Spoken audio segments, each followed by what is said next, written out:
नमस्कार। बड़ी खबर बड़ी बहस देख रहे हैं आप। मैं हूं आपके साथ सृष्टि सिंह। किसानों को उनकी आय मिलने के लिए यहां पर एक बड़ी पहल सामने आई है। उपज के बेहतर दाम दिलाने के इरादे से एक बार फिर भावांतर योजना को लागू करने की तैयारी है। तर्क यही है कि किसानों को उनकी उपज के अच्छे दाम मिलने के साथ ही सरकार पर भी पीडीएस अनाज खरीदी का बोझ कम होगा। एक दिन पहले कैबिनेट बैठक में इस पर मंथन हुआ। क्या कुछ है और भावांतर योजना और 7 साल पहले लागू हुई इस योजना को क्यों किया गया था खत्म। बड़ी खबर बड़ी बहस में आज उसी मुद्दे पर करेंगे चर्चा, लेकिन इससे पहले एक रिपोर्ट।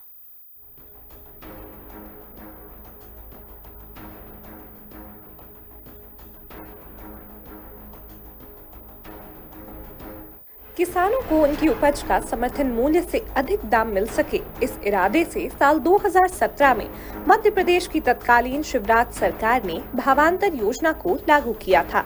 इसके अंतर्गत पंजीकृत किसान बाजार में अपनी फसल बेचने को स्वतंत्र थे और यदि बाजार में उन्हें समर्थन मूल्य से कम दाम मिलते तो इसी कमी की भरपाई सरकार करती थी।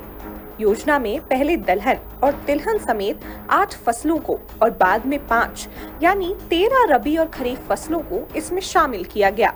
तब गेहूं और धान को फ्लैट रेट पर खरीदने के साथ ही मक्का, उड़द और सोयाबीन पर 500 रुपए प्रति क्विंटल किसान को सरकार अदा किए जाते रहे। साल 2018 में हुए चुनाव के बाद प्रदेश में निजाम बदला। तत्कालीन कमलनाथ सरकार ने योजना में खामी बताते हुए इसे बंद कर दिया। तत्कालीन कृषि मंत्री सचिन यादव ने स्वयं इसकी जानकारी साझा की तो सरकार के फैसले पर सियासी बवाल मच गया। विपक्ष में आई भाजपा, विशेषकर पूर्व मुख्यमंत्री शिवराज सिंह चौहान ने इसका तीखा विरोध किया। उन्होंने तत्कालीन मुख्यमंत्री कमलनाथ को पत्र लिखकर योजना बंद करने को किसानों पर कुठाराघात बताया। बीजेपी के विरोध पर बैकफुट में आई कमलनाथ सरकार ने तब योजना को संशोधित स्वरूप पर में लागू करने की कही, लेकिन बाद में बात आई गई हो गई। बाद के 3 साल कोरोना काल और इसके उपजे नुकसान में गुजर गए और अब एक बार फिर बीजेपी की डॉक्टर मोहन यादव सरकार इस योजना को लागू करने की तैयारी में है। इसे लेकर जल्द नई कार्य योजना बनेगी। इसके बाद ही खुलासा होगा कि भावांतर का नया स्वरूप क्या रहने वाला है। DNN के लिए रवि अवस्थी की रिपोर्ट।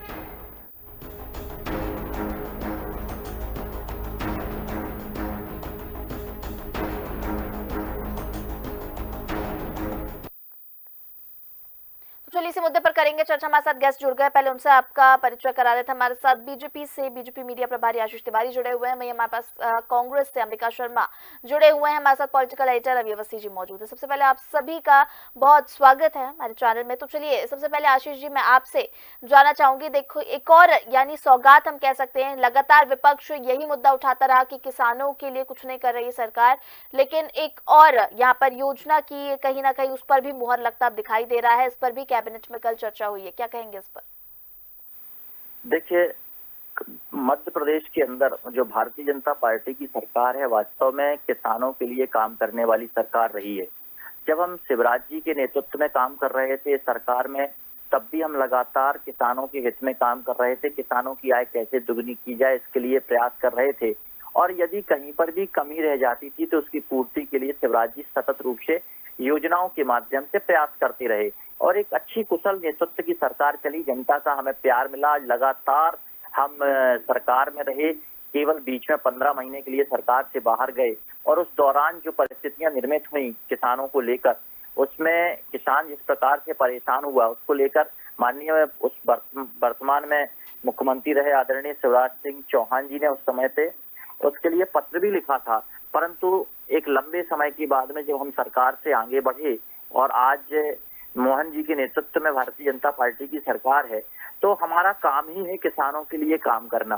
किसानों का हित कैसे हो सकता है, कितना अच्छा हम उसके लिए काम कर सकते हैं, इसके लिए हम प्रयास कर रहे हैं। हम तो लगातार, आप केंद्र सरकार की नीतियों को भी देखेंगे, हमारी सारी नीति किसान हितैषी होती है।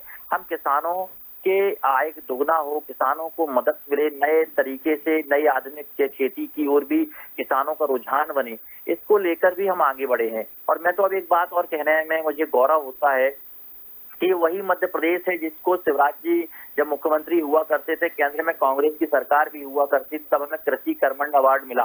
तो लगातार हमने कृषि के क्षेत्र में उन्नति की, तो उसका परिणाम था कि आज उस समय केंद्र में कांग्रेस की सरकार थी तो उसने भी हमें सम्मानित किया। तो काम करने की एक वैल्यू होती है, काम करना एक अपने आप में ये कहना चाहिए प्रोत्साहन है। और हम भारतीय जनता पार्टी की सरकार का मूल उद्देश्य है किसान, गरीब और हमारे जो युवा हैं, महिलाएं हैं, इनकी लिए इनके विकास के लिए काम करना। और उसी प्रक्रिया में सतत रूप से सरकार काम करती चली आ रही है। अभी मोहन जी ने भी जिस प्रकार से इस पर निर्णय लिया है और इसकी कार्य योजना तैयार हो रही है, तो मैं मध्य प्रदेश के किसान भाइयों को आपके चैनल के माध्यम से विश्वास दिलाना चाहता हूं कि किसानों भाइयों के जो सुझाव हैं, जो उनके जो किसान विशेषज्ञ हैं, कृषि विशेषज्ञ हैं, उनके जो सुझाव हैं, उनके सभी के सुझावों के आधार पर उसकी नीति तैयार होगी, उस पर काम होगा। और मैं विश्वास के साथ कह सकता हूं कि मध्य प्रदेश के अंदर एक अच्छी नीति के साथ हम किसानों के लिए काम करने के लिए आगे बढ़ेंगे। जी, चलिए आशीष जी, सुना आपको हमने। अंबिका जी भी हमारे साथ मौजूद है। अंबिका जी, आपसे जानेंगे एक बार फिर से भावांतर योजना को लागू करने की तैयारी है मोहन सरकार की, क्या कहेंगे इस पर? सरस्वती जी, ये सरकार किसान विरोधी सरकार है। जिस प्रकार से इस सरकार ने किसानों को छला है, जिस प्रकार से किसानों के साथ वादा खिलाफी की है, वो इस सरकार का एक काला अध्याय है। इसको कभी किसान भूल नहीं सकते। ये जो योजना इनकी भावांतर योजना आई है नहीं, ये किसानों के जो मूलभूत मुद्दे हैं, मूलभूत समस्याएं हैं, उनसे ध्यान भटकाने के लिए ये योजना आती है। और इनकी समय समय पर इस प्रकार की योजना आती है जब कोई विशेष वर्ग इनकी सरकार से नाराज रहता है, असंतुष्ट रहता है, तो इस प्रकार का ये सगुफा छोड़ देते हैं, कोई योजना ले आते हैं ताकि जो मूलभूत मुद्दे हैं उनसे लोगों का ध्यान भटक जाए। किसानों का ध्यान भटकने वाला नहीं। अभी भावांतर योजना ये लाए हैं, अभी जब कार्यरूप में परिणत होगी तब उसके परिणाम दिखाई देंगे। अभी तो इनकी जो पहल है नहीं, वो ऊंट के मुंह में जीरा जैसी पहल है। इनसे एक किसान, मध्य प्रदेश का किसान हमेशा ये प्रश्न कर रहा है कि भैया आप जो हमारे गेहूं के एमएसपी रेट जो बता के गए थे कि हम 27 रुपए में ये सरकारी मूल्य रहेगा, 3000 रुपए धान का रहेगा, उनका क्या हुआ? उन वादों का क्या हुआ? आप जिस प्रकार से प्रदेश में खाद की कमी है, परेशान हो रहा है किसान, जिस प्रकार से कालाबाजारी हो रही है खाद की, और ये सरकार का के तथाकथित जो कार्यकर्ता हैं या इन सरकार से जुड़े हुए लोग हैं, वो संरक्षण प्रदान कर रहे हैं, उनकी संलिप्तता है इसमें। किसान की ये पीड़ा नहीं समझते। ये पूंजीपतियों की सरकार है, जाके पैर न फटी बेबाई वो का जाने। ठीक है अंबिका जी, आप कह रहे हैं किसान विरोधी ये योजना है और किसान विरोधी ये सरकार है, लेकिन देखिए भावांतर योजना किसकी शासनकाल में शुरू हुई थी और ये इससे किसानों को कितना फायदा हुआ था? किसानों को ही फायदा हुआ था इस योजना का। अगर किसानों के लिए योजना तो उन्हीं को इसका फायदा मिलेगा। वही बंद किसकी सरकार में हुई? कमलनाथ की सरकार में, आपकी सरकार में? नहीं, हमारी सरकार तो किसान हितैषी सरकार थी। सबसे पहले कमलनाथ जी आया, किसानों के कर्जे माफ किए, और इतना मौका नहीं मिला। हमारी सरकार तो किसानों के लिए। तो भावांतर योजना को सही नहीं समझते, ऐसा कहना है आपका? तो उसके गुणदोष के आधार पर उन्होंने खत्म की थी। हमको नहीं लगा था किसानों को लाभ इसका नहीं मिल पा रहा था, और वो योजना व्यापक हित में नहीं थी किसानों के में। और ये भी योजना जो लागू हो जाएगी, हमने अभी आपसे निवेदन किया है, ये इस पहल केवल ऊंट के मुंह में जीरा जैसी होगी। खेती किसानी की चीजों पर जिस प्रकार से इन्होंने जीएसटी लगा रखी है, उसको कम कर दें अगर नैतिकता इनमें हो। डीजल के जो भाव 35 रुपए प्रति लीटर जीएसटी वो है, उसको कम कर दें जो मध्य प्रदेश सरकार ने वेट लगा रखा है। ये इस प्रकार के काम करें तो किसानों का सीधा सीधा लाभ हुआ। ये इस प्रकार से ध्यान भटकाने वाली बातें ये सामने लाते हैं समस्याओं से, और अपनी पीठ खुद ही थपथपाते हैं। ये तो बड़ी ऐसी स्थिति है, बड़ी विचित्र स्थिति है। किसान विरोधी सरकार है।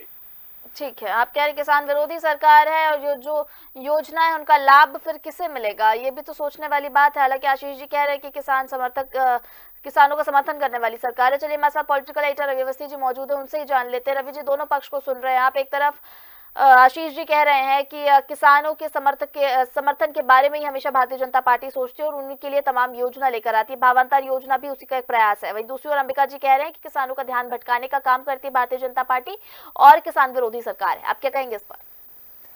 देखिए सृष्टि, मैं इस योजना के मूल में पहले भी जो भाव था, मैंने कहीं ना कहीं सरकार का भी उसमें फ़ायदा था और किसानों का भी फ़ायदा।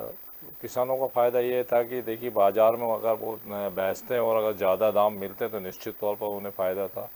और योजना में चूँकि जो 2017 में योजना तैयार हुई थी उसमें एक फ़िक्स रेट था कि भाई मक्का, सोयाबीन या जो और एक दो तीन फसलें थी उन पे 500 रुपये का जो अंतर है 500 रुपये तक सरकार उसमें देती थी।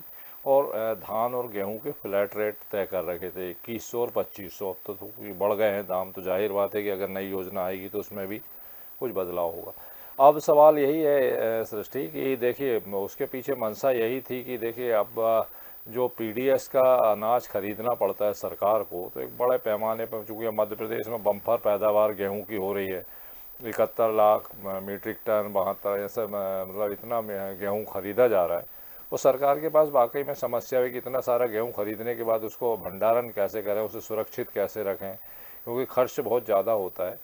और फिर उसका कंजप्शन कैसे कराया जाए, क्योंकि ठीक है आप गरीबों में, ठीक है मोदी सरकार पिछले 3 4 5 सालों से बांट रही है और आगामी 2029 तक और घोषणा कर दी है कि 80 करोड़ लोगों को बांटा जाएगा। तो अब यही काम रह गया सरकार के पास कि वो गेहूँ खरीदे और गरीबों में बांटे।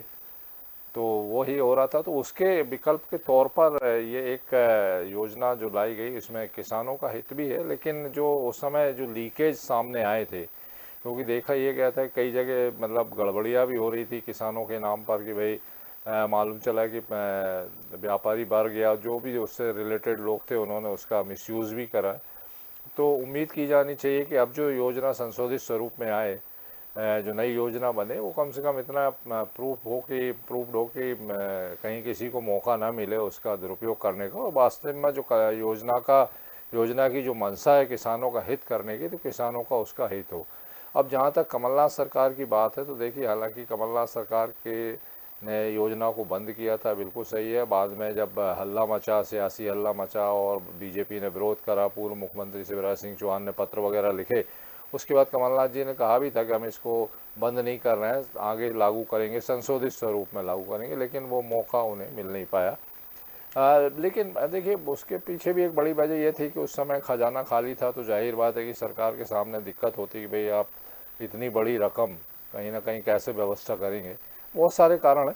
बहरहाल सवाल यही है कि किसानों का हित कैसे हो। निश्चित तौर पर ये योजना जो है वो लाभकारी योजना है कि अगर मान लीजिए समर्थन मूल्य से ज़्यादा मूल्य अगर किसान को बाज़ार में मिल रहा है तो उससे अच्छी और क्या बात हो सकती है।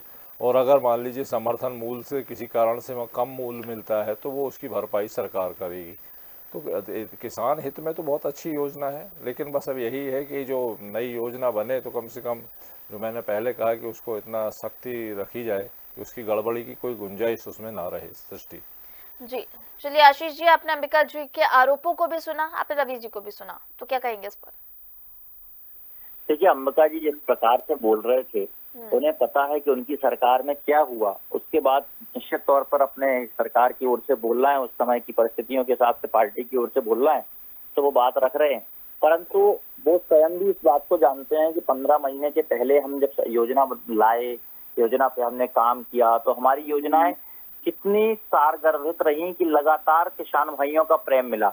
आज मध्य प्रदेश के अंदर यदि हम लगातार चुनाव में जीतते रहे हैं तो उसका मूल आधार हमारे पास किसान और हमारा जो कमजोर वर्ग के लिए जो बनाई गई योजनाएं थी, गरीबों के लिए बनाई गई योजनाएं थी, वो योजनाएं, महिलाओं के लिए बनाई गई योजनाएं, साथ ही साथ जो हमारे युवाओं के लिए बनाई गई योजनाएं, इन योजनाओं के आधार पर ही हम चुनाव को जीते हैं।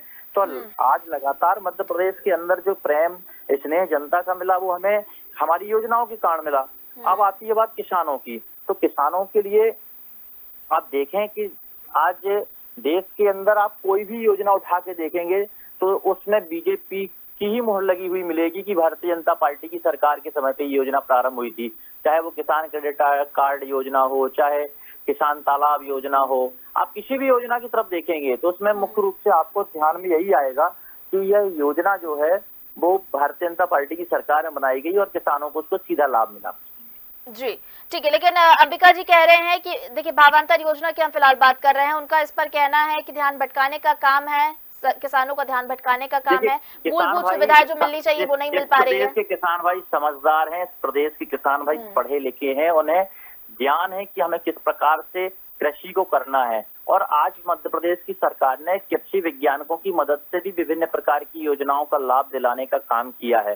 तो हमारी जो योजना है वो किसानों की राय के आधार पर ही तैयार की जाती है, किसानों के द्वारा ही जो सुझाव आते हैं उन पे ही तैयार होती है। कृषि की जो वैज्ञानिक हैं वो भी इस पर बताते हैं, विशेषज्ञ हैं वो इस पर जानकारियां देते हैं, उसके आधार पर ही सरकार काम करती है। तो निश्चित तौर पर विश्वास के साथ कह सकता हूँ हमारी योजना सारगर्भित रहेगी, उचित रहेगी और इसका परिणाम आने वाले समय में प्रदेश के किसान भाइयों को मिलेगा। जी चलिए अंबिका जी, मैं आपका रुख करूंगी, आपसे जानूंगी। अब आशीष जी को सुना आपने, उनने कहा है कि जो प्लान है ये अभी पूरी तरह से बनकर तैयार नहीं हुआ है, लेकिन किसानों की राय सुनकर यानी किसानों के हित में ही इस प्लान को बनाया जाएगा। और वहीं अगर हम बात करें भावांतर योजना की, तो पहले भी इससे किसानों को लाभ मिला है, अभी भी मिलेगा, लेकिन इसका जो भी वर्क प्लान है वो फिलहाल नहीं आया है, वो देखने वाली बात होगी। लेकिन आप तो योजना का ही कहीं ना कहीं विरोध कर रहे हैं।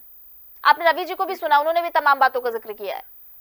देखिए सृष्टि जी, हम योजना का विरोध नहीं कर रहे हैं। पहले भी कई डिबेट में हम आपसे निवेदन कर चुके हैं, आपके माध्यम से निवेदन कर चुके हैं कि सरकार की जो क्रियान्वयन एजेंसियां हैं उन पर सरकार का नियंत्रण नहीं है। इस भावांतर योजना का भी लाभ दलालों को मिलता था, किसान भाइयों को नहीं मिलता था शुरू में। तो इसकी समीक्षा हमारे तत्कालीन सरकार कमलनाथ सरकार ने की और उस योजना को बंद किया गया। इसके बाद उस योजना को जैसे ही हम लागू करने वाले थे तब तक ये सरकार चली गई। हम ये नहीं कह रहे हैं कि आपकी योजना अच्छी है, लेकिन जिस वर्ग के लिए, किसान भाइयों के लिए आप योजना लाते हो तो पूरा लाभ किसानों को मिले, दलालों को ना मिले, दलालों की भेंट ना चढ़ जाए योजना, ये आशंका रहती है। लेकिन हम आज भी इस बात पर अपनी पर स्थिर हैं कि आप जो वादे करके आए थे किसान भाइयों से, जो आपके जो न्यूनतम समर्थन मूल्य था आपका गेहूं का, सोयाबीन का, धान का, तो उसको, उन वादों को आप पूरा करिए। किसान खेती किसानी की जो मशीनरी है, जो भी आपके रसायन है, जो भी खाद है और भी माने आपका डीजल है, इस पर जो आप जीएसटी ले रहे हैं उसको कम करिए, अगर वास्तव में किसानों के कल्याण की बात आप कर रहे हैं तो। ये हमारा निवेदन है। किसान वर्ग आज का सबसे ज्यादा त्रस्त है, सबसे ज्यादा परेशान है। अन्नदाता है, कृषि कर्मण अवार्ड आपको मिला है तो ये किसानों की मेहनत के दम पर मिला है, सरकार के दम पर नहीं मिला है। आप इसका श्रेय ले लेते हो, ठीक है, सरकार आपकी थी तो आपको सम्मान मिलेगा, आपको केंद्रीय सरकार आपको पुरस्कृत करेगी, लेकिन इसके पीछे इसके नींव में किसानों की मेहनत है, ये कहने का मतलब है मेरा। यही मेरा निवेदन है। अगर वास्तव में आप किसान हितैषी हो तो जो आपने बेटे, ठीक है, आपकी बात का मैं एक छोटा सा कमेंट आशीष जी से ले लेती हूँ। आशीष जी देखिए, उनका कहना है कि क्रियान्वयन यानी योजना तो काफी अच्छी है और भारतीय जनता पार्टी जितनी भी योजना लेकर आती है वो सारी अच्छी होती है, सुनने में काफी अच्छी होती है, लेकिन उसके बाद यानी दलालों की भेंट ना चढ़े, भ्रष्टाचार ना हो, इन तमाम बातों का अगर ध्यान रखा जाए तो उसके बाद इस योजना को अगर लाया जाए तो ज्यादा फायदा मिलेगा और यानी इसका लाभ पूरा किसानों को मिले। हालांकि एक तर्क रवि जी ने किया था कि देखिए इस योजना का लाभ सरकार और किसानों को दोनों को मिलेगा, लेकिन कहीं ना कहीं अंबिका जी का कहना है कि किसानों को ही पूरा लाभ मिलना चाहिए। क्या कहेंगे इस पर, छोटी सी टिप्पणी दे दीजिए। निश्चित तौर पर मैं अंबिका जी को भी विश्वास दिलाता हूं और मध्य प्रदेश के किसान भाइयों को भी विश्वास दिलाता हूं, इस योजना का लाभ केवल और केवल किसान भाइयों को मिलेगा। और इसमें जो यदि कोई विसंगति उस टाइम पे रही होगी, कोई कमी रही होगी तो उसकी भी पूर्ति की जाएगी और एक अच्छे तरीके से इस योजना को लागू किया जाएगा। जी ठीक है, तो अंबिका जी सहमत है आप आशीष जी की बात से? हम उम्मीद ही कर सकते हैं, वैसे उम्मीद तो कम है कि सरकार की जो क्रियान्वयन एजेंसियां हैं वो अपने ईमानदारी से उन्होंने आपके तर्क को तो रखा है तो कम से कम उसी की सराहना कर दीजिए। जी, उन्होंने आपके तर्क को तो रखा है, उन्होंने कहा है कि अंबिका जी की बात का ध्यान रखा जाएगा, तो उसकी तो सराहना कर दीजिए कम से कम।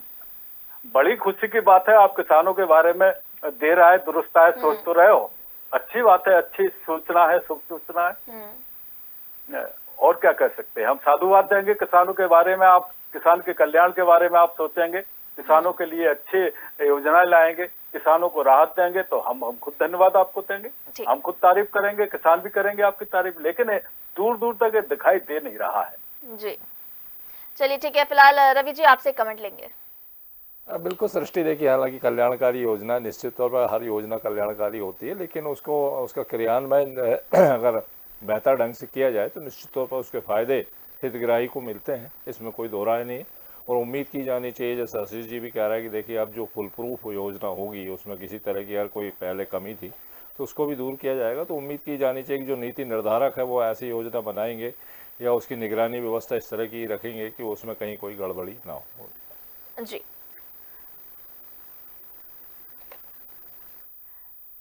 तो चलिए फिलहाल इस चर्चा को यहीं विराम देंगे। हमारे साथ सभी गेस्ट का जुड़ने के लिए हमारे साथ बहुत धन्यवाद। आशीष जी आपको बहुत धन्यवाद, अंबिका जी आपका भी बहुत धन्यवाद, रवि जी आपको भी बहुत धन्यवाद। तो बिल्कुल योजना का क्रियान्वयन होना कहीं ना कहीं बड़े सवाल तो खड़े कर ही रहा है, क्योंकि पहले ये योजना एक बार चालू हुई थी, उसके बाद ये योजना बंद हो गई थी। कमलनाथ की सरकार आई थी 2018 में और उसके बाद ये योजना बंद कर दी गई थी और फिर ये कहा गया था कि इस योजना में संशोधन किया जाएगा और फिर ये योजना लाई जाएगी, लेकिन इसके बावजूद उसके बाद सरकार गिर गई। हालांकि इसके बाद शिवराज सरकार भी आई और तमाम बातें भी यहाँ पर सामने आई, लेकिन अब एक बार फिर से ये मुद्दा उठा है, यानी भावांतर योजना एक बार फिर से शुरू करने की पहल जारी है।